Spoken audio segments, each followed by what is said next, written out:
हाँ टू कैसे है गाइस, होप है बढ़िया हाई होंगे। Then let's start the story. बच्चे कितने प्यारे होंगे, ये बस किस्मत का अजीब सा मेल है। काव्या ने हल्की हंसी के साथ कहा, मैं तो शुरू से फॉरेंसिक डॉक्टर बनना ही नहीं चाहती थी। उसे अच्छी तरह याद था कि असली काव्या को ये काम बिल्कुल पसंद नहीं था। लेकिन अब जब ये रास्ता चुना है तो पूरी ईमानदारी से निभाऊंगी। राजवीर एकटक उस लड़की को देख रहा था जो उसके बगल में बैठी थी। उसके गोल चेहरे की नन्ही सी नाक, बड़ी बड़ी आंखें और हल्की सी मुस्कान, सब कुछ बेहद मासूम और प्यारा था। लेकिन जो बात सबसे अलग थी वो थी उसकी मेहनत और हिम्मत, जो उसकी नाजुक काया से बिल्कुल मेल नहीं खाती थी। अच्छा है डॉक्टर, सुदर्शन ने भी तुम्हारी काफी तारीफ की है, तारांकन, राजवीर ने कहा। तारांकन, तुम ऐसे ही मेहनत करती रहो, एक दिन तुम्हारे अपने भी तुम्हें समझेंगे। गाड़ी का माहौल थोड़ा हल्का हो गया था। तभी राजवीर का फोन बजा। वो गाड़ी चला रहा था, इसलिए उसने कॉल स्पीकर पर ले लिया। तारांकन भाई, ब्रांच ऑफिस गए थे, बताया तक नहीं। तारांकन फोन पर। तारांकन, रक्षित की आवाज आए। राजवीर ने झट से ईयरफोन निकालने की कोशिश की, लेकिन तब तक रक्षित की आवाज फिर से गूंज गई। तुमने काव्या से मुलाकात की, उसका नंबर लिया मेरे लिए? एक छोटा सा काम दिया था, इतना टाइम कैसे लगा दिया? तारांकन, गाड़ी में एक पल को सन्नाटा छा गया। काव्या ने सब कुछ साफ साफ सुन लिया। वो खिड़की की ओर देखने लगी, थोड़ी अवकाश हो गई। तारांकन, हेलो, सुनाई नहीं दे रहा क्या? तारांकन, रक्षित अब थोड़ा चिढ़ गया था।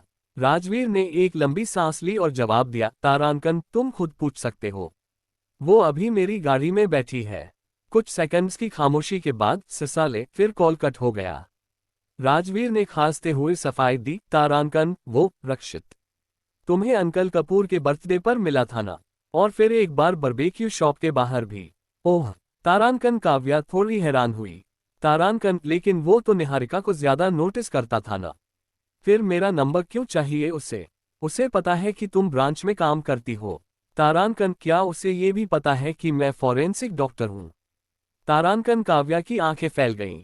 तारांकन, नहीं, अभी तक नहीं। तारांकन, राजवीर ने धीरे से कहा। काव्या ने राहत की सांस ली। तारांकन, तो फिर कैप्टन साहब, आप उसे बता दीजिए। अगर उसे फिर भी मेरा नंबर चाहिए तो तब बात करेंगे। तुम्हें लगता है लोग तुम्हारे प्रोफेशन को एक्सेप्ट नहीं करेंगे? तारांकन, राजवीर ने कार रेस्टोरेंट के सामने रोक दी, लेकिन बाहर निकलने की जल्दी नहीं दिखाई। मुझे अपने प्रोफेशन पर फक्र है, काव्या ने शांति से कहा, लेकिन दूसरों को समझाना मुश्किल होता है। हर कोई मौत और लाशों से जुड़ा काम पचा नहीं सकता। उसे मीरा कपूर और निहारिका की नफरत याद आई तो एक टीस सी उठी। राजवीर ने उसकी तरफ देखा और गंभीरता से कहा, तारांकन, अगर कोई तुम्हारे काम को समझ नहीं पाता तो दिक्कत तुम्हारे नहीं, उनके सोचने के तरीके में है। तुम्हारा काम बहुत अच्छा है और तुम्हें किसी की मंजूरी की जरूरत नहीं। कहकर वो दरवाजा खोलकर उतर गया। काव्या वहीं कुछ पलों तक बैठी रही, उसकी बातों ने दिल को कहीं छू लिया था। रेस्टोरेंट के प्राइवेट रूम में दाखिल होते हुए काव्या ने बेला और कार्तिक को देखा, जो पहले से बैठे थे। तारांकन, क्या सीन है? तारांकन, बेला ने आंखें बड़ी करते हुए पूछा। तारांकन, तूने तो बोला था तू नहीं आ रही, और अब तू राजवीर सर के साथ एंट्री मार रही है। तारांकन, तुम्हारे मास्टर ने फोन करके बुला लिया। तारांकन, काव्या ने हंसते हुए धीरे से कहा। तारांकन, वैसे भी राजवीर सर पुलिस स्टेशन में थे, रास्ते में साथ आ गए। तारांकन, बेला ने हंसते हुए नजरें तानी। तारांकन, सच सच बता, कुछ चल रहा है ना? तारांकन, नहीं बाबा। तारांकन, काव्या की नजर खुद ब खुद राजवीर की तरफ गई, जो अब कैप्टन राजेश खन्ना के पास बैठकर बातों में व्यस्त थे। अब चुप कर और खाना खा। तारांकन, चलिए चलिए, डिवीजन 2 के सभी लोग, कैप्टन राजवीर के लिए एक टोस्ट हो जाए। राजेश खन्ना ने गिलास उठाया। काव्या और बेला भी उठ खड़ी हुई। तारांकन, आगे से हम सब मिलकर केस सॉल्व करेंगे, जल्दी और पूरी मेहनत से। सबने साथ में ड्रिंक किया। कुछ ड्रिंक्स के बाद माहौल थोड़ा हल्का हो गया था। डिवीजन 2 के ऑफिसर्स भी अब राजवीर से घुलने मिलने लगे थे। कैप्टन राजवीर, तारांकन, डिप्टी हेड आरव सिन्हा उठे और बोले, आपके बारे में तो हमने बहुत सुना है, जवान, होशियार और एक से बढ़कर एक केस सॉल्व किए हैं आपने। तारांकन, वो थोड़े नशे में थे, चेहरा भी थोड़ा लाल हो रहा था, और आज देख भी लिया स्मार्ट भी है और सिंगल भी है ना? तारांकन, राजवीर हल्के से मुस्कुराए, लेकिन उन्हें समझ आ गया था कि अब ये टॉपिक सिर दर्द बन सकता है। नहीं, अभी तो काम पे ध्यान दूंगा। सच में? अरे वाह, फिर तो बता तुझे कैसी लड़की पसंद है, मैं तुरंत मिलवा देता हूँ। तारांकन। आरव सिन्हा डिवीजन 2 के डिप्टी की आंखों में शरारत थी और नशे में जोश भी। लेकिन उससे पहले ही राजेश खन्ना ने ठहाका मारते हुए कहा, क्या जरूरत है किसी बाहर की लड़की की? हमारे पास तो अपनी काव्या है ना। सोचो, अगर तुम दोनों की शादी हो जाए तो बच्चे कितने प्यारे होंगे। तारांकन। ये सुनते ही काव्या कपूर का गला लगभग सूख गया। जूस का गिलास एक ही घूंट में खत्म कर दिया और फिर भी जीभ कटते कटते बची।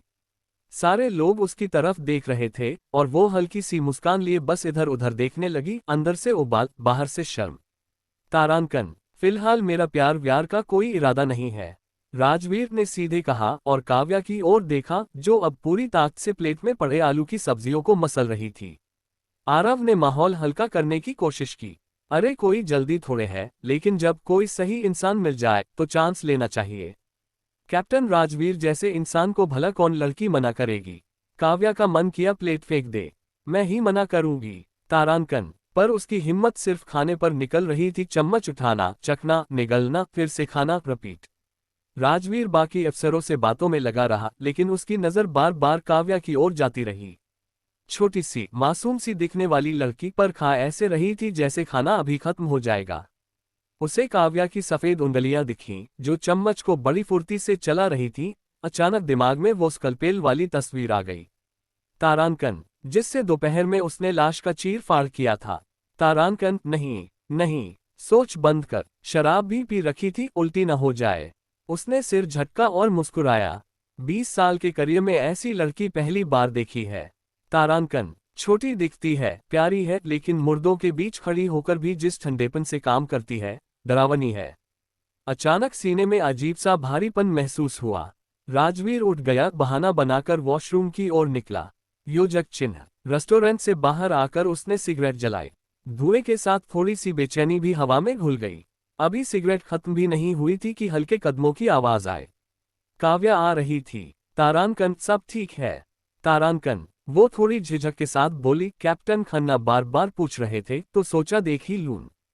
तारांकन। तारांकन, हाँ, थोड़ा सा ज्यादा पी लिया लगता है।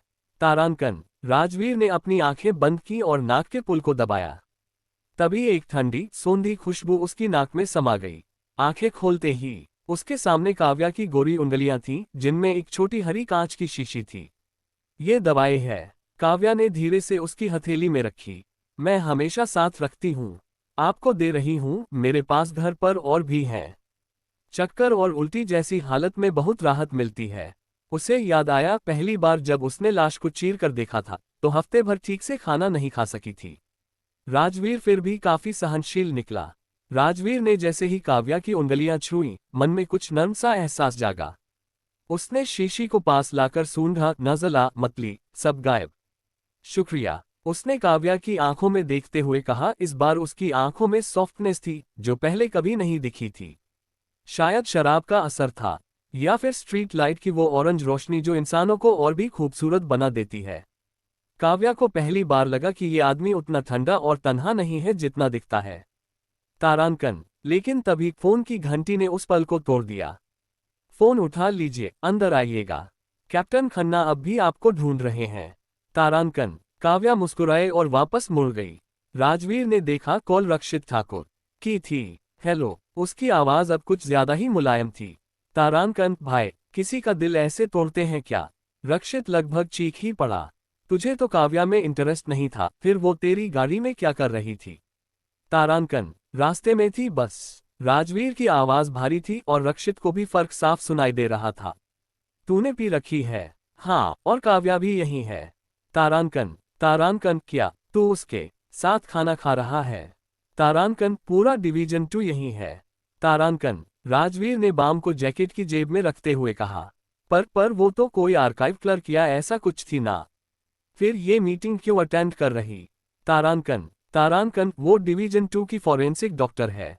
फोन की दूसरी तरफ कुछ सेकंड की खामोशी थी। तारांकन, फॉरेंसिक डॉक्टर। राजवीर ने फोन थोड़ा दूर कर लिया। तारांकन, इतना हल्ला तूने तो खुद उस दिन डर के मारे मुंह छिपा लिया था जब उसने पोस्टमार्टम किया था। तारांकन, अगर अब कुछ और बात नहीं है तो मेरी लोकेशन भेज रहा हूं, आकर पिक कर ले। हम सबने पी रखी है, और हाँ, काव्या को भी स्टेशन छोड़ देना, कहकर राजवीर ने फोन काट दिया। मन में सोचता रहा, इतना भी क्या डरपोक बनना। रक्षित। अर्जुन दास गायब हो गया। राजवीर और डिवीजन 2 के बाकी अफसरों के बीच माहौल अच्छा बन चुका था। हालांकि इसकी वजह उसकी हाजिर जवाबी नहीं, बल्कि उसका लेजेंड वाला दर्जा था। जो अफसर थाने में इतने केस सुलझा चुका हो, उसके लिए सबके मन में एक अलग ही इज्जत होती है। शराब की महफिल भी आखिरकार खत्म हुई। जो 2 अफसर नहीं पी रहे थे, उन्होंने कैप्टन खन्ना और आरव सिन्हा को उनके घर छोड़ने की जिम्मेदारी ले ली। बाकी सब भी धीरे धीरे निकल गए। अब बाहर सिर्फ काव्या, बेला और कार्तिक वर्मा बचे थे, जिसमें से कार्तिक अपनी टांगों पर ठीक से खड़ा नहीं हो पा रहा था। अगर पी नहीं सकते तो हीरो बनने की क्या जरूरत थी। बेला ने चिढ़ते हुए कहा, मैं तेरी पार्टनर ना होती तो सड़क किनारे फेंक आती तुझे। चलो एक टैक्सी लेकर थाने चलते हैं। बेला ने लगभग अकेले ही कार्तिक को संभाल रखा था। काव्या सड़क की ओर टैक्सी रोकने जाने ही वाली थी कि तू तो कैप्टन राजवीर के साथ आई थी ना। बेला ने उसकी कलाई पकड़ ली, वो बिल भरने अंदर गए हैं, तू उनका इंतजार करेगी ना। बेला की आंखों में वही पुरानी शरारत थी, और काव्या को समझते देर नहीं लगी कि इस लड़की ने उसके और राजवीर के बीच कुछ गलतफहमियां पाल रखी हैं। क्या वेट करना, और सुन, थाने में इस तरह की बकवास मत करना। खुद कैप्टन राजवीर ने कहा है कि उन्हें प्यार व्यार में इंटरेस्ट नहीं है। इतना कहते ही काव्या ने देखा, बेला की निगाहें उसके पीछे की ओर टिकी हुई थीं।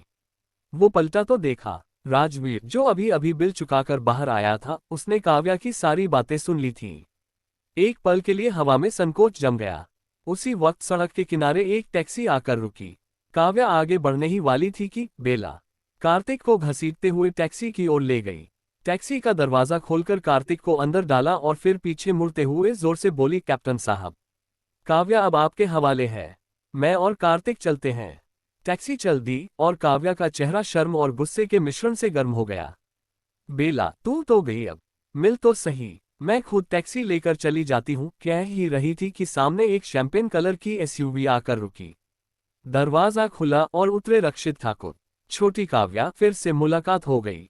रक्षित ने संकोच भरी मुस्कान के साथ कहा, मैं तुझे और राजवीर को घर छोड़ने आया हूँ। चलो बैठो गाड़ी में, मैं खुद जा सकती हूँ। काव्या थोड़ी असहज हुई, उसे रक्षित और राजवीर जैसे मेल कैरेक्टर से थोड़ी दूरी रखना पसंद था। अरे सुनो, क्या तुम सच में सोचती हो कि मैं आधी रात को सिर्फ राजवीर से मिलने आया हूँ? रक्षित ने हंसते हुए कहा, मैं तेरे लिए आया हूँ, थोड़ी तो इज्जत दे दे यार। उसकी टेढ़ी मुस्कान और झुकी हुई झील सी आंखें किसी का भी मन पिघला सकती थीं। राजवीर ने उसकी ओर देखा और तंज कसा, छोटी काव्या, चल बैठ जा गाड़ी में, फ्री ड्राइवर यूं ही मिलने थोड़े ना आते हैं। राजवीर पहले ही आगे बैठ गया। काव्या मजबूरी में पीछे की सीट पर आकर बैठ गई। रक्षित ने गाड़ी स्टॉप की और बोला, साला ये बर्फ का गोला आजकल तो हुक्म चलाने लगा है। गाड़ी चलने लगी। रक्षित माहौल हल्का रखने के लिए लगातार बात कर रहा था। राजवीर, जो ज्यादा बोलने वालों से चिढ़ता था, सिर खिड़की से टिका चुका था और हल्के से कनपटी दबा रहा था। कैप्टन साहब, सब ठीक है? काव्या ने चिंतित होकर पूछा। ठीक हूँ, जरा ज्यादा पी ली थी आज। घर जाकर सो जाऊंगा तो सब ठीक हो जाएगा। उसने रियरव्यू मिरर से उसकी मासूम सी शक्ल देखी, थोड़ी थकी, थोड़ी सी चिंता में डूबी। घर जाकर शहद मिला नाशपाती का रस पी लेना, हैंगओवर में आराम मिलेगा। समझ गया। राजवीर मुस्कुराया, उसकी आवाज थोड़ी नर्म थी। गाड़ी जैसे ही थाने के सामने रुकी, काव्या ने दोनों को धन्यवाद कहा और अपने हॉस्टल की ओर बढ़ गई। रक्षित ने दूर तक उसे जाते हुए देखा और मुस्कुराया, सच में काव्या बिल्कुल भी किसी फॉरेंसिक डॉक्टर जैसी नहीं लगती। राजवीर ने एक भौं उठाई, तो फिर फॉरेंसिक डॉक्टर कैसा दिखना चाहिए? कम से कम तुम्हारी तरह ठंडा और खामोश तो होना चाहिए। और ये देखो, तेरे चेहरे पर वही मरे हुए लोगों वाली एक्सप्रेशन आ गई है। रक्षित हंस पड़ा, काव्या की हंसी इतनी प्यारी है, वो तो बिल्कुल वैसी नहीं लगती। मुझे तो लगता है मैं सालों से तुझ जैसे पागल से ही डील कर रहा हूँ। राजवीर ने गहरी सांस ली, आज ये लड़का और भी ज्यादा बकवास कर रहा था। भाई, गालियां मत दे। चलो अब मैं तुम्हें घर तक छोड़ ही देता हूँ, आखिर मुफ्त का ड्राइवर हूँ आज रात। और हंस दिया। पहले सुपरमार्केट चलते हैं। राजवीर की आवाज में नींद की थकावट थी। क्या अब भी भूख लगी है? नहीं, नाशपाती खरीदनी है, रस बनाऊंगा घर जाकर। उसकी आंखें अधमुंदी थीं, पर आवाज में एक अजीब सी शांति और सुकून था, जैसे। अगली सुबह काव्या की नींद बेला के मोबाइल की तेज रिंग से टूटी। बेला, उठ जा, तेरे लिए कॉल है। हेलो। बेला अभी आधी नींद में ही थी, लेकिन जैसे ही उसने फोन पर कैप्टन खन्ना की आवाज सुनी, वो पूरी तरह होश में आ गई। क्या अर्जुन दास गायब हो गया? तारांकन, वो झटपट बिस्तर से उठ खड़ी हुई। ठीक है मास्टर, मैं तुरंत आ रही हूँ। काव्या भी अब तक आधी जाग चुकी थी। आंखें मसलते हुए उसने देखा कि बेला तेजी से कपड़े पहन रही थी, लेकिन अर्जुन दास पर तो लगातार निगरानी रखी जा रही थी ना। काव्या ने चौंकते हुए पूछा। हाँ, लेकिन पुलिस वालों को तब शक हुआ जब कई दिनों तक वो घर से बाहर ही नहीं निकला। जब उन्होंने दरवाजा तोड़कर घर में घुसने की हिम्मत की तो पता चला कि घर में कोई है ही नहीं। तारांकन, बेला ने बैग उठाते हुए कहा, मैं पहले थाने जा रही हूँ। मास्टर ने बताया है कि खुद चीफ अलवात वहां मौजूद हैं। अगर अर्जुन ने फिर से कुछ किया तो इस बार हमारी पूरी डिवीजन पर गाज गिर सकती है। काव्या को भी अब इस मसले की गंभीरता का एहसास हो गया था। बेला के जाते ही उसने जल्दी से खुद को तैयार किया और पुलिस स्टेशन की ओर निकल पड़ी। जैसे ही काव्या कॉन्फ्रेंस रूम के पास पहुंची, उसने अंदर से चीफ अलवात की तेज और गुस्से भरी आवाज सुनी। एक आरोपी तक पर नजर नहीं रख सकते? डिवीजन 2 छुट्टी पर है क्या? तारांकन, आदर्श अलवात आमतौर पर बेहद शांत और सौम्य थे, लेकिन जब गुस्सा करते तो ऐसा लगता जैसे कमरे में किसी की भी सांस रुक जाए। चीफ अलवात, ये मेरी लापरवाही थी। कैप्टन खन्ना का चेहरा साफ बता रहा था कि वो खुद से बेहद नाराज हैं। बगल में खड़े जूनियर पुलिस अफसर ऐसे लग रहे थे जैसे अभी रो पड़ेंगे। देखो ओल्ड खन्ना, मैं आलोचना करने नहीं आया, लेकिन सोचो म्यूनिसिपल ब्यूरो ने अभी अभी राजवीर को ट्रांसफर किया है और ये कांड हो गया। अब हमारी तो थू थू हो जाएगी। कैप्टन खन्ना, तारांकन ने नजर झुका ली। मेरी गलती है सर। मैंने टीम भेज दी है जो अर्जुन के सभी संभावित ठिकानों की जांच कर रही है। जैसे ही वो कहीं भी दिखाई देगा, हमें तुरंत खबर मिल जाएगी। अब चौथा शिकार न हो बस, वरना इस केस का तूफान पूरा शहर हिला देगा। तारांकन, चीफ अलवात ने भारी सांस ली और मुड़ने ही वाले थे कि दरवाजे के बाहर खड़ी काव्या पर उनकी नजर पड़ी। तुम कौन हो? नमस्ते सर, मैं डॉक्टर निगम की शिष्या काव्या कपूर। काव्या थोड़ी झिझक रही थी, अंदर आने की हिम्मत नहीं हो रही थी। लेकिन चीफ अलवात खुद बाहर आ गए। अरे हाँ, वही इंटर्न फॉरेंसिक डॉक्टर। आदर्श अलवात को याद आया और उनके चेहरे पर मुस्कान आ गई। डॉक्टर निगम कहते हैं कि तुम बहुत होशियार हो। यूं ही मेहनत करती रहो, तुम्हारा भविष्य उज्जवल है। तारांकन, जी सर। काव्या ने हल्का सा सिर झुकाया और चीफ अलवात के जाते ही अंदर चली गई। भीतर माहौल बहुत भारी था। बेला चिंतित चेहरा लिए खड़ी थी। काव्या, तू आ गई। तारांकन, बेला भले निगरानी टीम में नहीं थी, लेकिन सीरियल मर्डर केस को लेकर उसकी चिंता गहरी थी। क्या हाल है सबका? काव्या ने देखा कि सबके चेहरे लटक रहे थे। क्या बताऊं यार, अर्जुन बहुत शातिर निकला। हमारे पास सबूत नहीं थे, इसलिए वारंट भी नहीं था। जैसे तैसे हमें लगा कि वो अब हरकत में आएगा, लेकिन उससे पहले ही वो गायब हो गया। कार्तिक वर्मा अब भी हैंगओवर में था, और ऊपर से ये खबर, उसकी हालत खस्ता थी। कैप्टन, क्या अर्जुन का हाल ही में किसी से कोई झगड़ा हुआ था?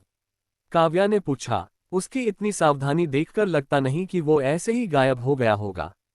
यकीनन किसी नए शिकार की तलाश में होगा। नहीं, उसकी हरकतें बहुत शांत थीं पिछले कुछ दिनों से। शायद उसे शक हो गया था कि हम नजर रख रहे हैं। कैप्टन खन्ना ने भारी मन से जवाब दिया। पर जिसने 3 कत्ल कर दिए, वो अचानक शांत कैसे रह सकता है? अर्जुन को मारने की लत है, वो ज्यादा दिन रुक नहीं सकता। काव्या ने उसकी आंखें याद की खाली, लेकिन गहराई में बर्फ सी ठंडी हवस भरी थी। तुम्हारा मतलब है अगला शिकार जल्दी सामने आएगा? अगर हम सावधान नहीं हुए तो हाँ। कैप्टन, क्या इस बीच उसका किसी से झगड़ा हुआ, या उसने किसी मेडिकल केस या झगड़े को देखा हो? काव्या को अचानक कुछ याद आया और उसकी आवाज में घबराहट थी। नहीं, रिपोर्ट के मुताबिक तो वो सबके साथ सौम्य व्यवहार करता था। कैप्टन खन्ना ने जवाब दिया, लेकिन अब वो खुद सोच में पड़ गए थे। 2 कोई बॉयफ्रेंड है क्या? अर्जुन दास बहुत सतर्क किस्म का इंसान है। तारांकन, काव्या ने गंभीर स्वर में कहा। वो बिना पूरी योजना बनाए कोई भी कदम नहीं उठाता। लेकिन अगर ध्यान से सोचो, हाल के दिनों में उसका सिर्फ एक आदमी से टकराव हुआ था। उस बंदे से जिसने बारबेक्यू वाली दुकान पर चोरी से फोटो लिए थे। बेला को अचानक याद आया और उसका स्वर उत्तेजित हो गया। हाँ, हम अर्जुन को भले न ढूंढ सके, लेकिन उसके अगले शिकार को तो ढूंढ ही सकते हैं। काव्या ने झटपट कैप्टन खन्ना की तरफ देखा और कहा, सर, वो फोटोज लेने वाला लड़का पहले सिटी थाने में लाया गया था। उसका रिकॉर्ड होना चाहिए। हमें बस उसकी लोकेशन ढूंढनी है। बिल्कुल बेला, कार्तिक, तुम दोनों उसकी जानकारी लेकर आओ। जल्द से जल्द उसकी लोकेशन कंफर्म करो। तारांकन, जी सर। तारांकन, बेला और कार्तिक तुरंत कॉन्फ्रेंस रूम से बाहर निकल गए। कैप्टन खन्ना की नजर फिर काव्या पर गई, जो अब भी एक स्टूडेंट जैसी दिखती थी, लेकिन उसकी नजरें, सोच और निष्कर्ष सब कुछ किसी सीनियर इन्वेस्टिगेटर से कम न था। तारांकन, डॉक्टर काव्या, लगता है इस बार बड़ी सफलता तुम्हारे नाम होगी।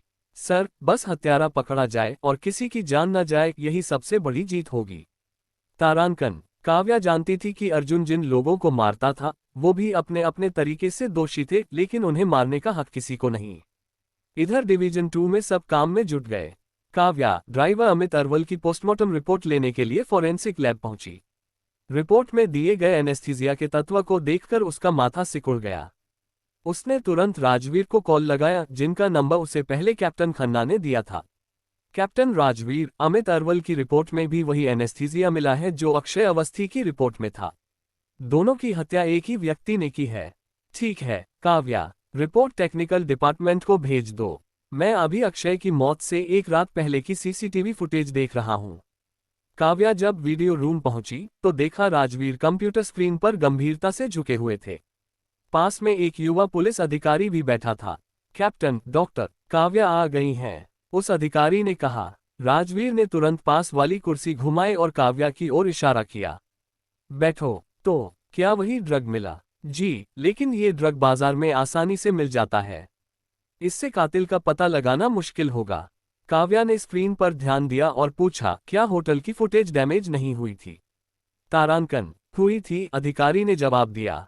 लेकिन हमारे कैप्टन साहब को होटल के बाहर खड़ी गाड़ियों की फुटेज मिल गई। उसमें एक वीडियो था जिसमें अक्षय अवस्थी और उसका फर्जी ड्राइवर होटल में दाखिल होते नजर आए, पर चेहरा साफ नहीं दिखा। राजवीर ने फाइल पर आंखें गड़ाए हुए कहा। कंफर्म करना मुश्किल है कि असली कातिल कौन है। तारांकन, इतना भी बुरा नहीं है। तारांकन, काव्या मुस्कराई, चेहरा न सही, बाकी तो बहुत कुछ दिख रहा है। राजवीर थोड़ा चौंका। तो बताओ, तुम क्या देख पा रही हो? तारांकन, काव्या ने स्क्रीन पर नजर गड़ाई, वीडियो बार बार लूप में चल रहा था। अक्षय को एक आदमी होटल में खींचता हुआ ले जा रहा था, पर चेहरा धुंधला था। पास खड़ा वो युवा पुलिस अधिकारी धीरे से फुसफुसाया। कैप्टन, आप डॉक्टर काव्या से क्यों पूछ रहे हैं? फॉरेंसिक डॉक्टर क्रिमिनल इन्वेस्टिगेशन थोड़ी करते हैं। राजवीर कुछ कहता, उससे पहले ही काव्या बोली एकदम शांत स्वर में। कातिल और अमित की हाइट लगभग बराबर है, करीब 1.75 मीटर। पर वो हल्का दुबला है, उम्र में भी छोटा लगता है। उसकी चाल लंबी है और वो अक्षय को घसीट रहा है, फिर भी थका नहीं, मतलब उसकी बॉडी फिटनेस ज्यादा है। वीडियो रोकते हुए काव्या ने कहा। और उसकी चाल में एक हल्की असहजता है। उसके जूते उसके साइज के नहीं हैं।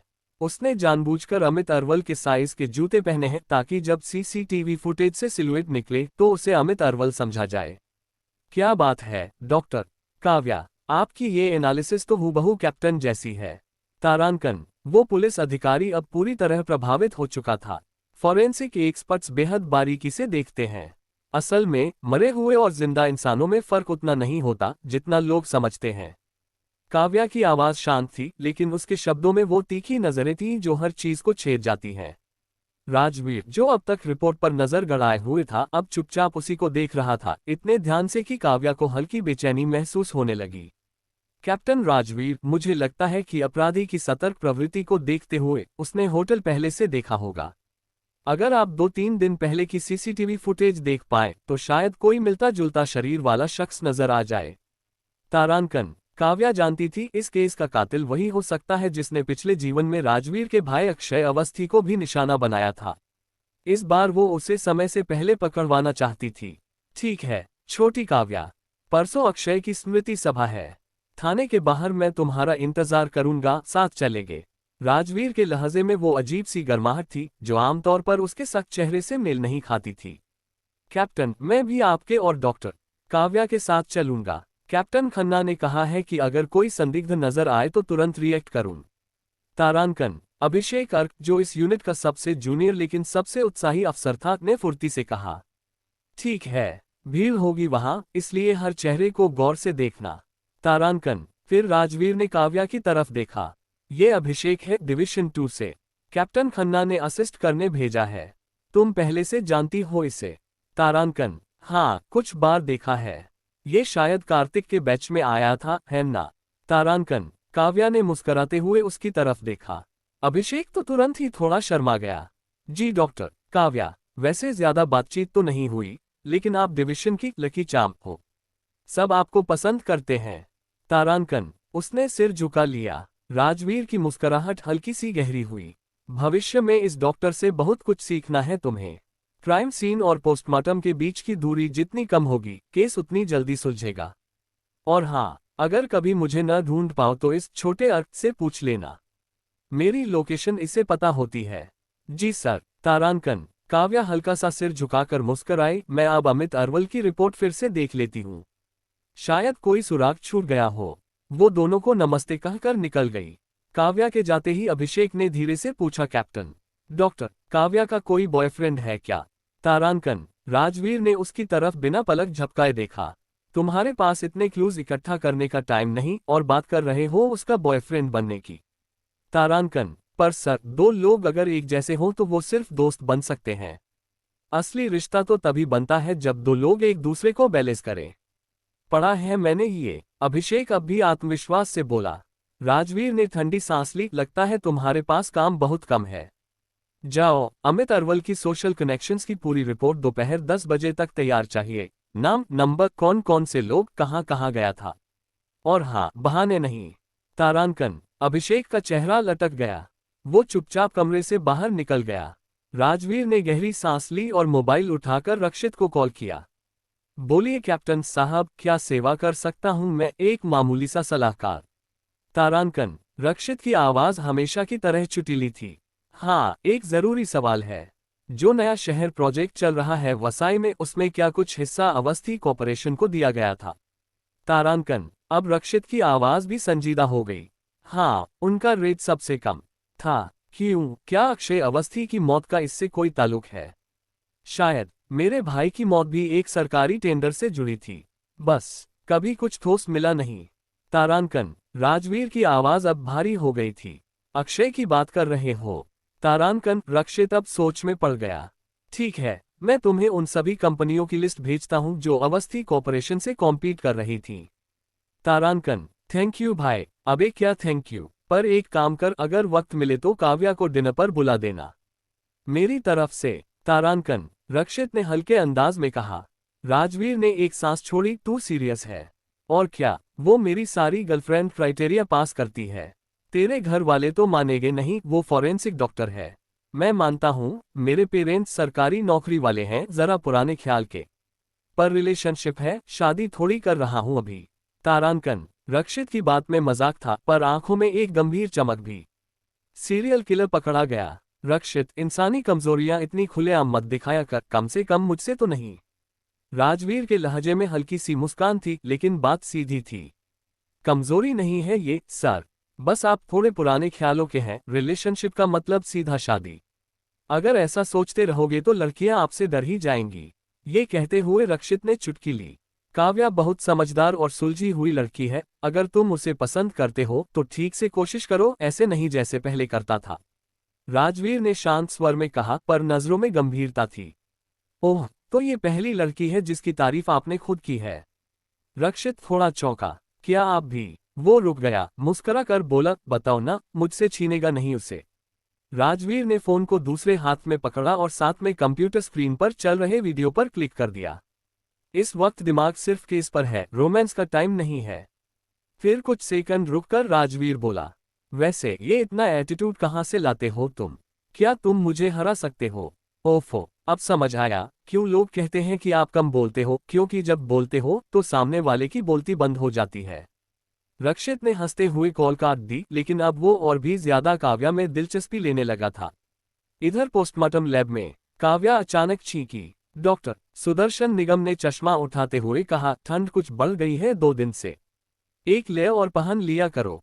जी मास्टर। सिर हिलाते हुए काव्या मुस्कुरा दी। जब से उसने काम को गंभीरता से लेना शुरू किया था, डॉक्टर निगम के साथ उसका रिश्ता भी बेहतर हो गया था। हालांकि उनके बोलने का अंदाज सख्त था, लेकिन काव्या जानती थी कि उनके भीतर चिंता भी थी। मास्टर, बस एक चीज समान है, दोनों पीड़ितों को मरने से पहले एनेस्थीसिया दिया गया था। बाकी पोस्टमार्टम रिपोर्ट्स एकदम अलग हैं। काव्या ने कहा। वो फाइल पर नजर गड़ाए बोली, अगर कातिल एक ही है तो इतने अंतर क्यों? ओह, तुमने भी नोट किया? मुझे भी लग रहा है कि शायद एक से ज्यादा लोग शामिल हैं। डॉक्टर निगम ने गंभीर स्वर में कहा, अगर ऐसा है तो हमें ये केस अकेले की नहीं बल्कि एक सिंडिकेट की तरह देखना चाहिए। मैं कैप्टन राजवीर से बात करती हूँ, काव्या ने सिर हिलाते हुए कहा। उसी वक्त काव्या का फोन बजा। बेला का कॉल था। बेला, तुम और कार्तिक उस फोटो लेने वाले को ढूंढ पाए? काव्या, न सिर्फ उसे ढूंढा, अर्जुन दास को भी पकड़ लिया गया है। दूसरी तरफ से आवाज आई। बेला की आवाज में खुशी छलक रही थी। मास्टर कह रहे थे, इस बार तुमने बहुत बड़ा योगदान दिया है। काव्या का चेहरा भी खुशी से खिल गया। ये सिर्फ एक सराहना की बात नहीं थी, असली संतोष इस बात का था कि अब और कोई बेगुनाह नहीं मरेगा। मैं कुछ देर में थाने पहुंच रही हूं, वहीं मिलते हैं। इतना कहकर बेला ने कॉल काट दिया। क्या हुआ? सीरियल किलर पकड़ा गया? डॉक्टर निगम ने पीछे से पूछा। बेला की आवाज वो सुन चुके थे। जी मास्टर, केस अब बंद होने के कगार पर है। काव्या ने हल्की सी मुस्कान के साथ जवाब दिया। अच्छा है, पिछले कुछ महीनों से जो हत्याएं हो रही थीं, वो हमारी नींद और चैन दोनों छीन चुकी थीं। अब जाकर थोड़ी राहत मिलेगी। डॉक्टर निगम ने एक राहती सांस लेते हुए कहा। वो काव्या की ओर देखते हुए बोले, वैसे अभी जो सुना वो सच है। सुराग तुम्हारे दिए जाने से मिला, थोड़ा बहुत मदद की बस। काव्या झेपती सी बोली, तो फिर मैं कैप्टन खन्ना से बात करूंगा, कोशिश करेंगे कि तुम्हारा प्रमोशन जल्दी हो जाए फुल टाइम फॉरेंसिक डॉक्टर के तौर पर, डॉक्टर निगम ने हल्के मुस्कान के साथ कहा। काव्या की आंखों में कृतज्ञता थी। Thank you master. थोड़ी देर और चर्चा के बाद वो बेला से मिलने थाने की ओर रवाना हुई। जैसे ही थाने के गेट पर पहुंची, डिवीजन 2 के कई अधिकारी लौटते दिखे। सभी के चेहरे पर एक अलग सी गर्मजोशी थी। डॉक्टर काव्या, नमस्ते डॉक्टर काव्या। काव्या को थोड़ा अचरज हुआ, सब आज इतनी विनम्रता से क्यों बोल रहे हैं? वो मुस्कुराकर सबको जवाब देती रही। तभी बेला दौड़ती हुई आई। काव्या, जल्दी चलो, चीफ अलावत और कैप्टन खन्ना तुम्हारा इंतजार कर रहे हैं मीटिंग रूम में। बेला उत्साहित होते हुए बोली। चीफ अलावत? काव्या थोड़ी हैरान हुई। चलो चलते चलते बताती हूँ। बेला ने उसका हाथ खींचा और बोली, मुझे लग रहा है तुम्हारे लिए एक सम्मान समारोह रखा जा रहा है। क्या? बेला की बात सुनकर काव्या कपूर का मुंह खुला का खुला रह गया। क्या क्या? अगर हम एक मिनट भी लेट होते ना तो चौथी हत्या भी हो चुकी होती। बेला ने उसका हाथ पकड़ा और सीढ़ियां चढ़ते हुए जल्दी जल्दी बताया। मैं और कार्तिक जब उस लड़के की जानकारी निकालने थाने पहुंचे जिसने बारबेक्यू वाले रेस्टोरेंट में फोटो ली थी, तो उसका कोई पता नहीं चल रहा था। फिर हमने कैप्टन खन्ना से बात की और उसके पते पर गए। जब हमने दरवाजा तोड़ा तो देखा कि वो लड़का बंधा हुआ था और अर्जुन दास अगली हत्या करने ही वाला था। उसे रंगे हाथ पकड़ा है हमने, सबूत इकट्ठा करने की भी जरूरत नहीं। बेला ने पूरे गर्मजोशी के साथ इस घटना का व्याख्यान किया। बेला की बातों से अब तक काव्या की सांसें भी तेज हो गई थी। दोनों कॉन्फ्रेंस रूम के दरवाजे पर पहुंची और अंदर जाने से पहले दस्तक दी। डॉक्टर काव्या, ये सब आपकी सूझबूझ की वजह से ही हुआ। अगर आपने वो क्लू न दिया होता तो हमारे इलाके में एक और मासूम जान जा सकती थी। चीफ आदर्श अलावत ने कैप्टन खन्ना की रिपोर्ट सुनते हुए काव्या की तरफ देखा। उनकी आंखों में तारीफ साफ झलक रही थी। इतनी कम उम्र में, इतनी गंभीर परिस्थिति में इतना शांत और तार्किक रहना वाकई कमाल था। उन्होंने कहा, मुझसे जो बन पड़ा वो किया। काव्या थोड़ी झेप गई। उसे ये सारा ध्यान और तारीफ कुछ अजीब लग रही थी। बिल्कुल मत झेमपो काव्या, इस बार तो मैं तुम्हें सिर्फ तारीफ नहीं, खाना भी खिलाने वाला हूँ। बेला और कार्तिक को भी साथ लाना। जगह तुम लोग तय करो, जितनी महंगी हो उतना अच्छा। कैप्टन खन्ना के चेहरे पर खुशी थी, जैसे उसके कंधों का बोझ हल्का हो गया हो। काव्या, ये मौका बार बार नहीं आता। हमारे मास्टर से ट्रीट निकलवाना कोई छोटी बात नहीं है। हमें ऐसी जगह जाना है जहां जाने की हिम्मत हम आम दिनों में नहीं कर सकते। बेला ने गंभीरता से कहा, अरे इस लड़की से मैंने ऐसा क्या बुरा किया है जो इतना ताना मार रही है? कैप्टन खन्ना ने नकली गुस्से से कहा, लेकिन उनकी आंखों में सिर्फ और सिर्फ संतोष था। कॉन्फ्रेंस रूम का माहौल बेहद हल्का और उत्साही हो चला था। डिवीजन 2 के लिए काव्या अब लकी स्टार बन चुकी थी। केस का सुलझना सबके लिए जैसे राहत की हवा बनकर आया था। इसी खुशी में आधे दिन की छुट्टी भी दे दी गई और पूरे थाने में जैसे नई ऊर्जा दौड़ गई। अंडस्को कुछ दिनों बाद डॉक्टर सुदर्शन निगम और कैप्टन खन्ना की सिफारिश पर काव्या को फुल फ्लेज्ड फॉरेंसिक डॉक्टर बना दिया गया। अपने डॉम में बैठी काव्या ने कॉल किया अपने बड़े भाई ज्ञान को। हेलो काव्या, क्या बात है? ज्ञान की आवाज में अपनापन था और गर्व भी। भैया, मैं अब पूरी तरह से फॉरेंसिक डॉक्टर बन चुकी हूँ। काव्या ने धीमे से कहा, जैसे उसके मन में संदेह हो कि भाई को खुशी होगी या नहीं। अरे वाह, ये तो होना ही था, मेरी बहन है ही इतनी काबिल। फोन के उस पार काव्या को भाई की मुस्कान महसूस हुई। जो करना है वो करो, मम्मी पापा को समझाने की जिम्मेदारी मेरी। काव्या की आंखों में नमी आ गई। इस दुनिया में ज्ञान ही था जो वाकई उसके लिए खड़ा था। थैंक यू भैया, काव्या ने दिल से कहा। थैंक यू की क्या जरूरत? ज्ञान फिर मुस्कुराया, फिर जैसे अचानक याद आया, वैसे तुम्हारा और रक्षित ठाकुर का क्या चल रहा है? क्या? कुछ नहीं भैया, हम बस 2-3 बार मिले हैं। दोस्त भी नहीं कह सकते अभी। काव्या को बिल्कुल भी समझ नहीं आया कि ये सवाल कहाँ से आया। अरे नहीं, ऐसे ही पूछ लिया। वो पिछले दिनों मुझसे तुम्हारे पसंद नापसंद पूछ रहा था। बंदा ठीक है, थोड़ा बड़ा है तुमसे, लेकिन समझदार है, राजनीति में परिवार है उसका, पर अगर तुम चाहो तो बात बढ़ सकती है। ज्ञान की आवाज दूसरी तरफ से आई। काव्या हंस दी, भैया आप तो बहुत आगे निकल गए हो। अभी तो कुछ भी नहीं है। चलो, वैसे भी तुम्हारी छोटी बहन निहारिका और आदित्य मल्होत्रा की रिलेशनशिप काफी अच्छी चल रही है। अब दीदी होकर तुम्हें भी कोई ढूंढना चाहिए ना। ज्ञान का स्वर हल्का था, लेकिन उसमें स्नेह था। तो फिर आप पहले मुझे भाभी दिलवाओ, कोई दोस्त चाहिए क्या आपको? काव्या ने भी मजाक में जवाब दिया। ठीक है, तुमसे बहस में तो मैं हार ही जाऊंगा। जो चाहे करो, बस खुश रहो। ज्ञान ने थोड़ा मजाकिया लहजे में कहा। मैं कोशिश करूंगी। फोन रखते हुए काव्या के चेहरे पर सुकून भरी मुस्कान थी। जिस दुनिया से वो आई थी, वहां अपनों से कोई रिश्ता नहीं बचा था। लेकिन यहाँ, जहां वो बस एक साइड कैरेक्टर बनकर आई थी, उसे प्यार, अपनापन और पहचान सब कुछ मिलने लगा था। कभी सोचा नहीं था कि कैनन फॉडर भी जीत सकती है। अब अगला मोड़ था आदित्य मल्होत्रा के दोस्त अक्षय अवस्थी की श्रद्धांजलि सभा, जहां निहारिका और आदित्य की नजदीकियां और बढ़ेंगी। राजवीर सिंघानिया पहली बार निहारिका से प्यार में पड़ेंगे और रोहित जुनेजा, आदित्य का सबसे बड़ा दुश्मन, पहली बार कहानी में कदम रखेगा। 3. श्रद्धांजलि सभा। अगर मैं श्रद्धांजलि सभा में हीरो और हीरोइन से दूर रहूं, तो सब कुछ ठीक रहेगा, है ना? काव्या ने खुद से ये सोचते हुए एक लंबी सांस ली। राजवीर सिंघानिया के अलावा बाकी मुख्य पात्रों से उसका कोई सीधा वास्ता नहीं पड़ना था। सारी नजरों का केंद्र आज निहारिका ही रहने वाली थी। उपन्यास के प्लॉट के मुताबिक राजवीर आज ही पहली बार निहारिका से मिलकर मोहित होने वाला था। प्यार में पड़ेगा तो वोट लगनी है, सही है, मजा आएगा, इसलिए शायद उसकी कुछ बातचीत निहारिका से हो सकती थी। काव्या ये सोचते हुए मुस्कुराए। चुपचाप रहना और जो हो रहा है उसे ध्यान से देखना ही सही रहेगा, काव्या ने तय किया। अगली सुबह काव्या ने एक सादा व्हाइट सूट पहना, बालों को सलीके से पोनीटेल में बांधा और बिना मेकअप के घर से निकल पड़ी। जैसे ही वो पुलिस स्टेशन के सामने पहुंची, उसकी नजर सामने खड़े राजवीर सिंघानिया पर पड़ी, एकदम काले सूट में। राजवीर को उसने हमेशा आरामदायक कपड़ों में ही देखा था, लेकिन आज, क्योंकि एक जासूस की नौकरी में फुर्ती और सहूलियत ज्यादा मायने रखती है, लेकिन आज वो जैसे किसी फिल्म का हीरो लग रहा था। लंबी टांगें, चौड़े कंधे, गहरे नयन और वो रहस्यमयी ठंडापन। काव्या की नजरें ठहर सी गई, जैसे चकोर की चांद को देखकर नजरें ठहर जाती हैं।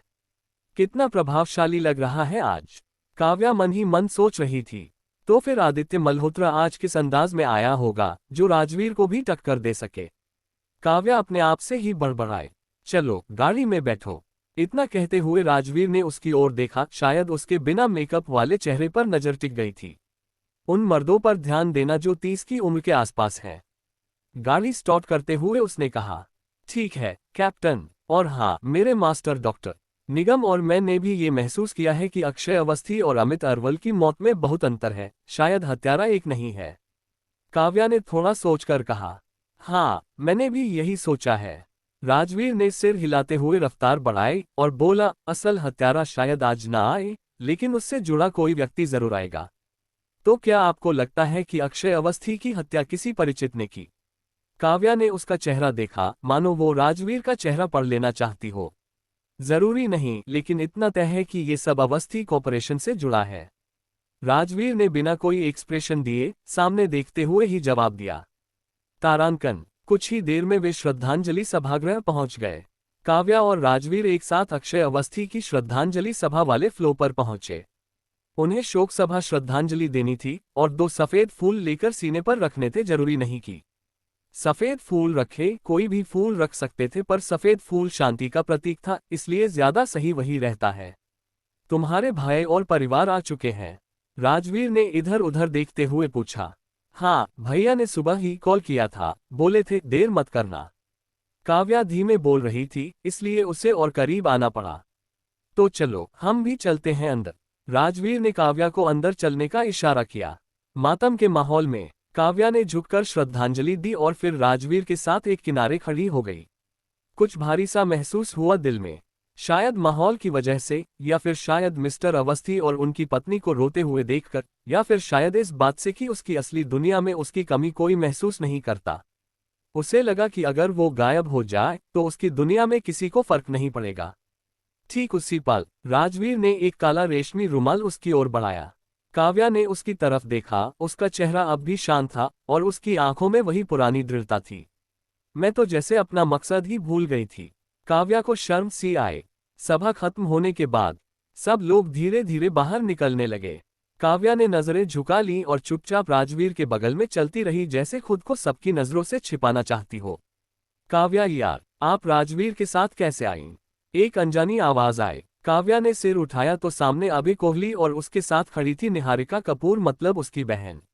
राजवीर को पता नहीं था कि काव्या अपनी पहचान सार्वजनिक करना चाहती है या नहीं, इसलिए उसने कुछ नहीं कहा, बस काव्या की प्रतिक्रिया देखने लगा।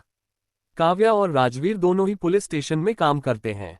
ज्ञान कपूर आगे बढ़कर बोला, मैं तो सोच भी नहीं सकता था कि काव्या पुलिस में है। अभय ने उसकी तरफ देखा, उसकी आंखों से साफ जाहिर था कि उसे अभी भी विश्वास नहीं हो रहा था। मेरी बड़ी बहन तो बस विभाग के रजिस्ट्रेशन का काम देखती है, असली पुलिस ऑफिसर तो नहीं है। निहारिका ने जल्दी से बात संभाल ली, उसे डर था कि कहीं काव्या अपनी असली पहचान, यानी एक फॉरेंसिक डॉक्टर होने की बात न कह दे। निहारिका, एक बात समझ लो, रजिस्ट्रेशन विभाग भी पुलिस का ही हिस्सा होता है। रक्षित ठाकुर मुस्कुराते हुए राजवीर और काव्या की ओर बढ़ा। निहारिका का चेहरा कस गया। उसे अंदर ही अंदर चिढ़ हो रही थी, पता नहीं क्यों, पर राजवीर और रक्षित दोनों की काव्या के साथ कुछ ज्यादा ही अच्छी ट्यूनिंग लग रही थी। दीदी, अब आपको मॉम डैड से मिलना चाहिए, ना कि राजवीर के साथ खड़े रहना चाहिए, है ना? निहारिका ने अपनी आंखें छोटी करते हुए कहा। हल्के मेकअप के बावजूद निहारिका ने खुद को अच्छे से सजाया था, लेकिन सबका ध्यान काव्या पर ही था, ये बात उसे खल रही थी। काव्या को ये ताना चुभ गया, उसने एक नज़र राजवीर की ओर डाली और देखा कि वो उसे ही देख रहा था। ये क्या हो रहा है? उपन्यास में तो कहा गया था कि राजवीर पहली नज़र में निहारिका से प्यार कर बैठता है, फिर वो उसे देख क्यों नहीं रहा? काव्या के दिमाग के घोड़े दौड़ रहे थे। इस उलझन भरे बदलाव ने काव्या को पूरी तरह चौंका दिया। राजवीर को लगा कि शायद काव्या निहारिका की बात से असहज हो गई है। उसने हल्के से उसके कंधे पर हाथ रखा और नर्म आवाज में कहा, जाओ, अपने माता पिता से मिल लो, थाने हम साथ चलेंगे, मैं गाड़ी में इंतजार कर रहा हूं। ज्ञान कपूर को हल्के से सिर झुकाकर नमस्ते किया और फिर रक्षित ठाकुर के साथ बाहर निकल गया। काव्या जैसे ही मम्मी पापा को ढूंढने चली, सामने से अशोक कपूर और मीरा कपूर आते दिखे, उनके साथ थे अवस्थी दंपत्ति। सब युवाओं ने बड़ों को नमस्ते किया। अशोक कपूर ने जब काव्या को देखा तो और ध्यान से देखा, कुछ दिनों में उसकी तबीयत थोड़ी कमजोर सी लग रही थी। उसी समय आदर्श अलावत भी आ पहुंचे शोक प्रकट करने। उनके पीछे एक लंबा, सख्त चेहरा और घनी भौहों वाला युवक था, जिसकी आंखों में तलखी थी। चाचा जी, चाची जी, मेरी संवेदनाएं, उसने विनम्र स्वर में कहा। अखिलेश अवस्थी ने उसे देखकर कहा, छोटे रोहित, अपने पापा को मेरा आदाब कहना। काव्या ने एक पल को उस युवक की ओर गौर से देखा। ये ही है रोहित जुनेजा, वो खलनायक जो उपन्यास में आदित्य और निहारिका के बीच दीवार बनता है। काव्या धीरे से फुसफुसाए। आदर्श अलावत ने अब काव्या की ओर देखा और हंसते हुए कहा, अरे अध्यक्ष कपूर, आपकी बेटी काव्या हमारे विभाग की ही तो है ना? जी सर, अशोक कपूर ने मुस्कराकर कहा, कभी कभी आपको परेशान किया होगा इसने। अरे नहीं नहीं, आपकी बेटी तो बहुत काबिल है, मैं खुद उसके काम से बहुत प्रभावित हूँ, आपकी बेटी पर गर्व करना बनता है, आदर्श ने कहा। कुछ देर बातचीत चलती रही, फिर नौजवान लोग वहां से हट गए। क्या रजिस्ट्रेशन वाली पुलिस इतनी काबिल होती है? अभय कोहली ने हंसी दबाते हुए कहा। निहारिका का चेहरा अब पूरी तरह खींच गया। काव्या ने बात संभाली, सर ने पापा के सामने तमीज में कहा, सीरियसली मत लीजिए। अशोक कपूर भी चुप रहे, वो दोनों बहनों को एक दूसरे के सामने शर्मिंदा नहीं करना चाहते थे। निहारिका, जाओ आदित्य को ढूंढो, शायद अब तक बाहर नहीं आया।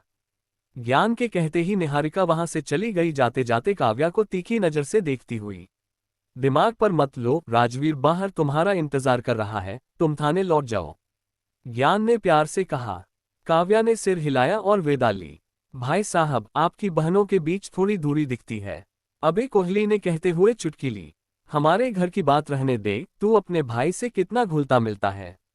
ज्ञान ने भी मुस्कुराकर पलटवार किया। हाय मत पूछो, मेरा भाई तो सिरदर्द है, तुम्हारी दोनों बहनें तो हीरे हैं, अबे ने सिर हिलाते हुए कहा। बाहर आते ही काव्या ने राजवीर की काली जीप देखी। वो दरवाजा खोलने ही वाली थी कि देखा, आगे की सीट पर रक्षित पहले से बैठा था। हाय काव्या, उसने मुस्कुराकर कहा। काव्या थोड़ी असहज हुई, ज्ञान भैया की बात अभी भी दिमाग में थी। तुम्हारी बहन ने कुछ कहा क्या? रक्षित ने पूछा। काव्या ने सिर हिलाया, अब उसे पक्का यकीन हो गया था कि रक्षित को निहारिका में कोई दिलचस्पी नहीं। तुम्हारी अपनी गाड़ी है, फिर मेरी में क्यों बैठे हो? राजवीर झुंझला कर बोला। तुम्हारे लिए थोड़ी आया हूं, रक्षित ने मुंह बनाते हुए जवाब दिया। काव्या इस सब पर हल्का मुस्कुरा ही रही थी कि उसकी जेब में मोबाइल बजा। फोन उठाते ही उधर से डॉक्टर सुदर्शन निगम की आवाज आई, गंभीर और चिंतित। काव्या, चैबूर में बिल्डिंग नंबर 5 की 7वीं मंजिल, मिडिल डोर, वहां अलग अलग हिस्सों में बटी लाशें मिली हैं, मामला बेहद जटिल लग रहा है। मैं और डॉक्टर मिथल पहले से वहां हैं, तुरंत पहुंचो। डॉक्टर निगम का ये अंदाज कभी नहीं होता था। काव्या का दिल डूब गया। अगर उनके जैसे शांत व्यक्ति को ये केस मुश्किल लग रहा है तो नजारा कितना भयानक होगा। 21 लाशें ड्रम रखी है, कोई केस है क्या? राजवीर ने पूछा जब उसने काव्या के चेहरे पर गहरी गंभीरता देखी।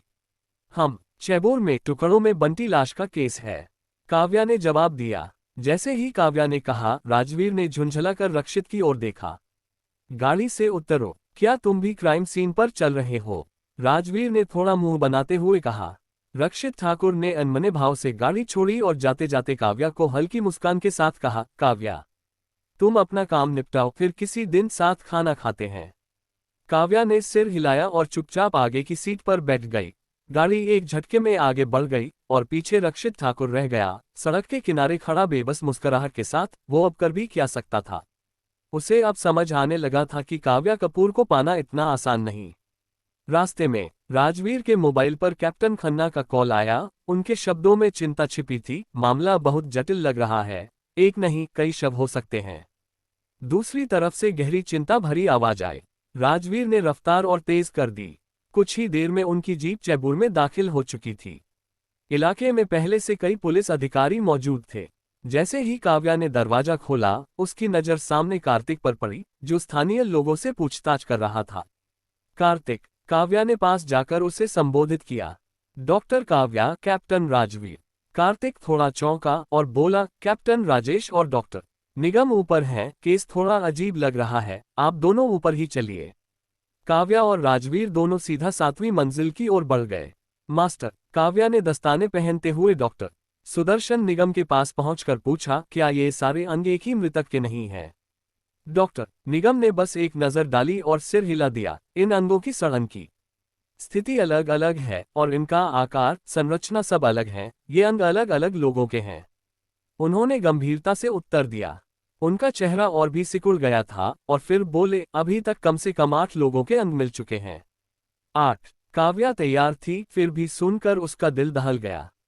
वो जानती थी कि किसी शव के अंग कितने भी क्षत विक्षत हों, डीएनए टेस्ट सब साफ कर देता है, लेकिन डॉक्टर निगम बिना टेस्ट के ही 8 मृतकों का जिक्र कर रहे थे, मतलब मामला बहुत ज्यादा गंभीर था।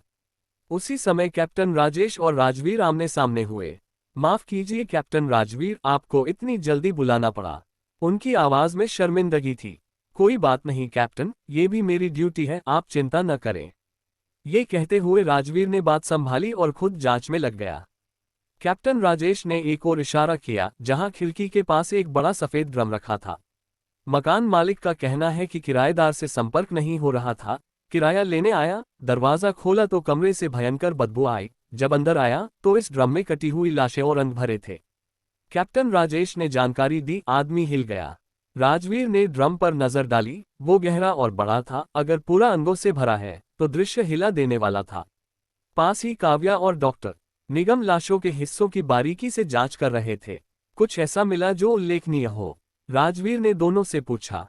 डॉक्टर, निगम ने धीमे स्वर में कहा, मामला बहुत उलझा हुआ है। ये सारे अंग अलग अलग शवों से हैं, यहाँ तक कि आंतरिक अंग भी मेल नहीं खा रहे। काव्या ने कुछ टिश्यू एविडेंस बैग में डालते हुए जोड़ा, इन उंगलियों और पैरों की बनावट भी अलग है, अलग अलग इंसानों की है। ये, मुझे लगता है, 8 से भी ज्यादा पीड़ित है। काव्या ने भौहें सिकोड़ते हुए कहा। राजवीर और डॉक्टर निगम ने एक साथ उसके बैग की ओर देखा। काव्या ने आगे कहा, ये मस्तिष्क के टुकड़े और आंतरिक अंगों की सड़न की स्थिति भी अलग अलग है। ये संख्या 10 से ऊपर जा सकती है। उसने अनुमान लगाया, कुछ शवों की पहचान असंभव हो सकती है।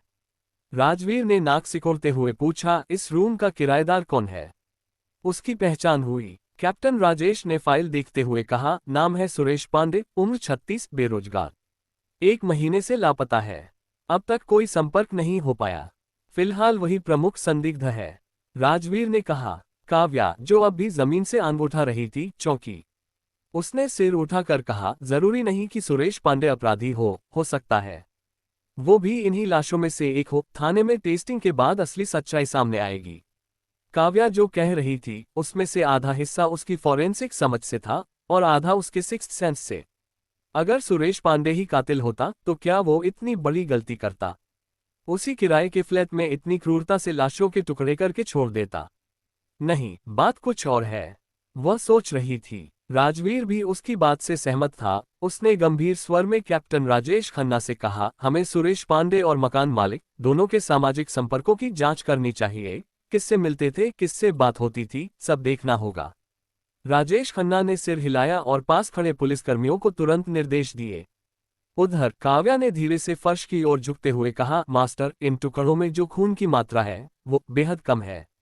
डॉक्टर सुदर्शन निगम उसकी बात पर रुके। वो जानते थे ये कोई छोटी बात नहीं थी। इतनी सारी लाशें और खून इतना कम। राजवीर चौंका। दिल के रुकने के बाद खून बहना तो रुकता है। काव्या बोली, परंतु इतने सारे टुकड़े हैं, खून तो कहीं होना चाहिए था। डॉक्टर निगम ने भी यह बात पहले ही महसूस कर ली थी। उन्होंने गहरी सांस ली और धीमे स्वर में कहा, कई टुकड़ों में खून की नलियां कटी हुई हैं, फिर भी वहां रक्त का कोई बहाव नहीं दिखा। काव्या जानती थी इसका क्या मतलब हो सकता है। या तो कातिल ने सफाई का बहुत ही बारीक काम किया था, या फिर मृतकों का खून पहले ही शरीर से निकाल दिया गया था। राजवीर अब भी ड्रम की ओर देख रहा था। इतना बड़ा प्लास्टिक ड्रम भरा हुआ शव के अंगों से आखिर वो करना क्या चाहता था? राजवीर के मुंह से ये सवाल निकल पड़े।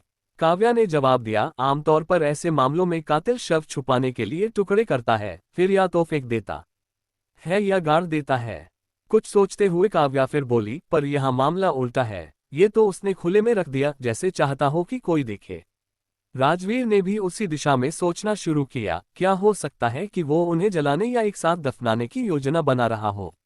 वो बड़बड़ाया। काव्या ने सिर हिलाया, संभव है, लेकिन सबसे बड़ी बात यह है, बाकी लाशें कहाँ हैं? अगर सिर्फ लाशें छुपाना था तो एक एक करके निपटता। यहाँ तो उसने टुकड़े इकट्ठा करके रखे हैं। ये कहते हुए काव्या कुछ सोचने लगी। वो अब खुद उलझन में थी। उपन्यास में तो ये सब विस्तार था ही नहीं, सिर्फ प्रेम कहानी और थोड़ी बहुत राजनीति। इस मामले में उसे कोई पूर्व ज्ञान नहीं था।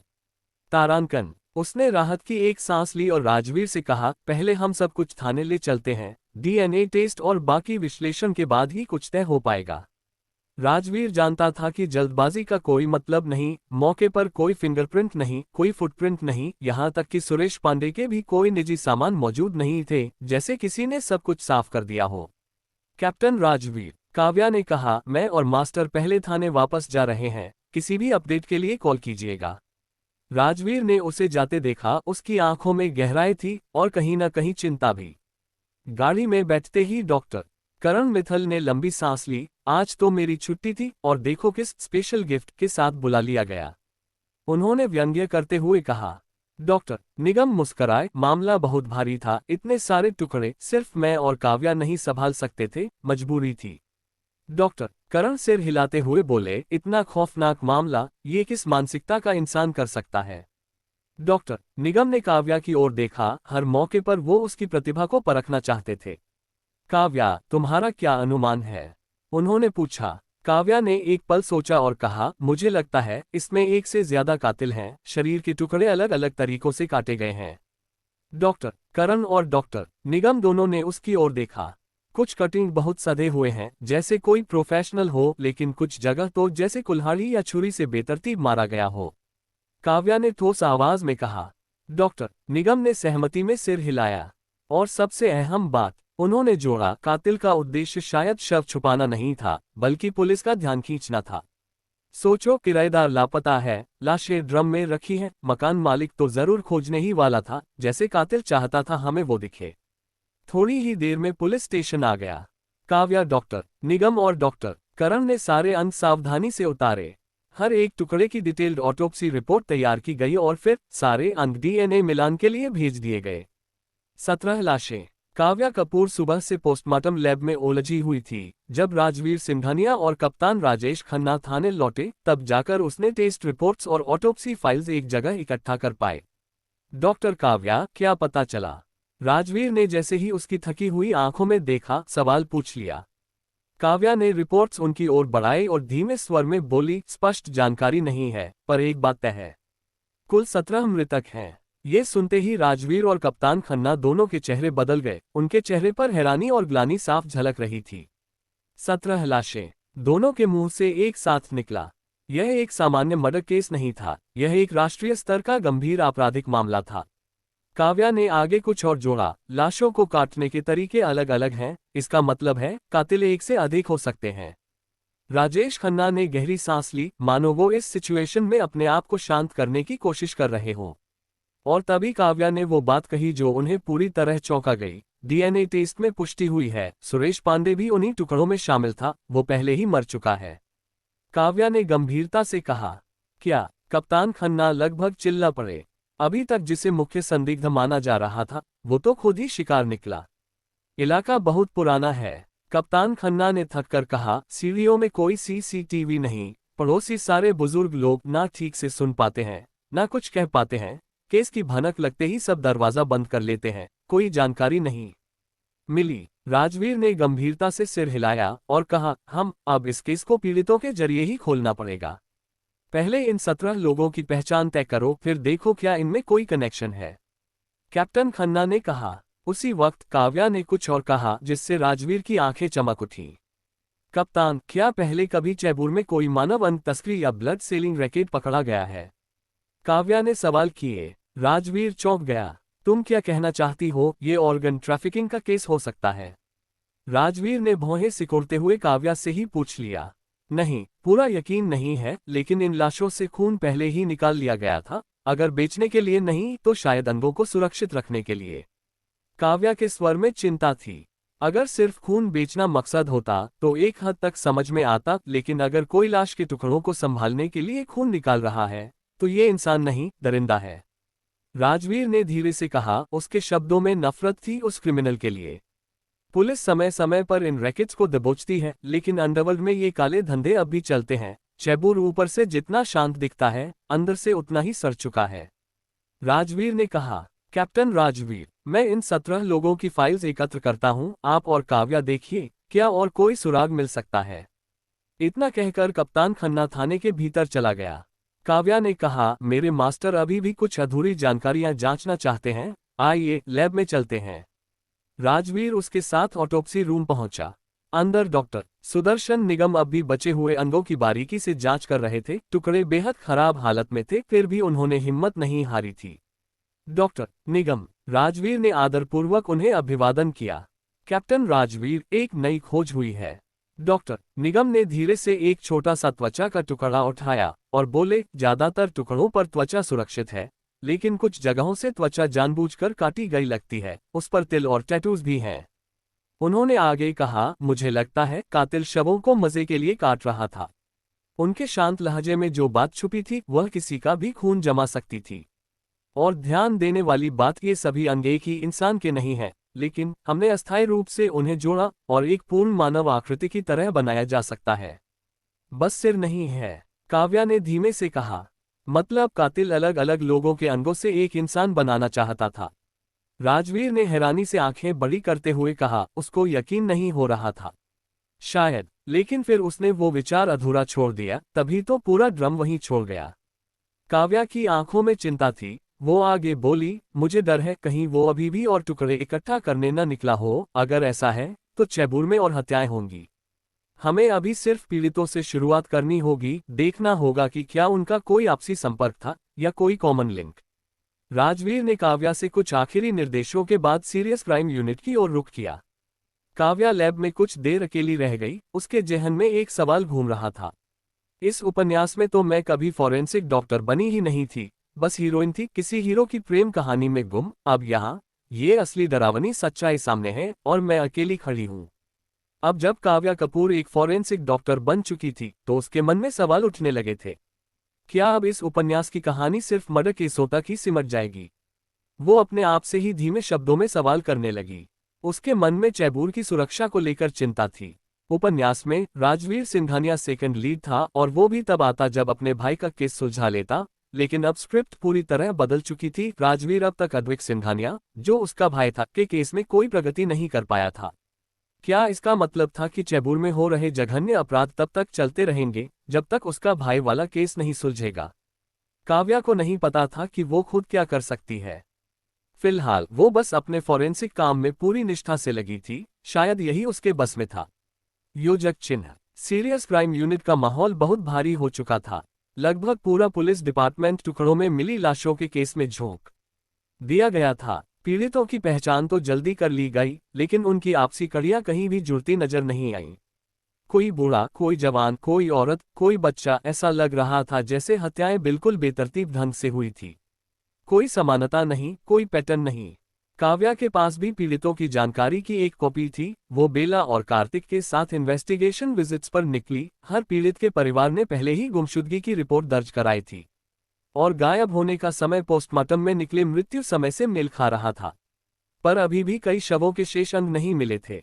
एक एक घर जाकर पूछताछ करते करते सुबह भर में 3 परिवारों की कराहें और आंसू देख काव्या, बेला और कार्तिक तीनों टूट से गए थे। योजक चिन्ह। दोपहर में 2 और केस बचे हैं। हमारी टीम को 5 केस मिले थे। बेला ने थके हुए स्वर में कहा, 3 परिवारों से मिल लिए, एक भी सुराग नहीं मिला। सारे रिश्ते बहुत उलझे हुए हैं, कोई साफ संदिग्ध नहीं दिखता। काव्या ने कहा, बाकी 2 कौन है? एक तो है वीर छाबड़ा, 4 साल का बच्चा। उसकी पहचान घटनास्थल से मिले शरीर के टुकड़ों से हुई है, डीएनए मैच हुआ है। बेला की आवाज भारी हो गई, वो बोली। दूसरा है वैभव रावत, 25 साल का युवक, वो शहर ए का रहने वाला नहीं है। योजक चिन्ह। वीर छाबड़ा, वो क्या किसी प्ले स्कूल में था? काव्या ने पूछा। हाँ, इससे वर्ल्ड किंडरगार्टन। तुम ठीक सोच रही हो, परिवार से मिलने का अब कोई फायदा नहीं, वो तो पहले से टूटे हुए हैं। पर वहाँ टीचर्स होंगे, सीसीटीवी भी होगा, शायद कुछ पता चल जाए। कार्तिक ने सुझाव दिया। ठीक है, चलो वही चलते हैं। काव्या ने हाँ में सिर हिलाया। तीनों जल्दी ही इससेल वर्ल्ड किंडरगार्टन पहुंच गए।